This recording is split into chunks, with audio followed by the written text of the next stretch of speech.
فرض نمازوں میں کون سی صورتیں پڑھنا مسنون ہے، سنت ہے؟ محمد عادل دہلی بہت پیارا سوال کیا۔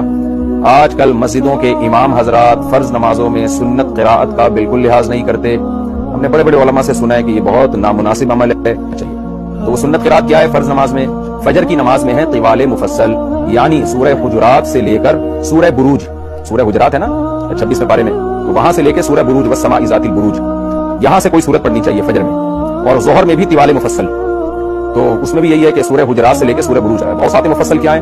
وہ ہے سورہ بروج سے لے کر سورہ بینہ تک، اس میں سورہ بروج بھی داخل ہے، یعنی سورہ بروج جو ہے وہ طوال مفصل میں بھی داخل ہے اور اوساط مفصل میں بھی داخل ہے۔ سورہ بروج سے لے کر لم یکن الذین کفروا من اہل الکتاب والمشرکین، یہ جو ہے نا 30 پارے میں، تو ان صورتوں میں سے پڑھنا یہ افضل ہے۔ یہ کہلاتی ہیں اوساط مفصل، تو یہ عصر میں اور عشاء میں ان صورتوں کی تلاوت ہونی چاہیے۔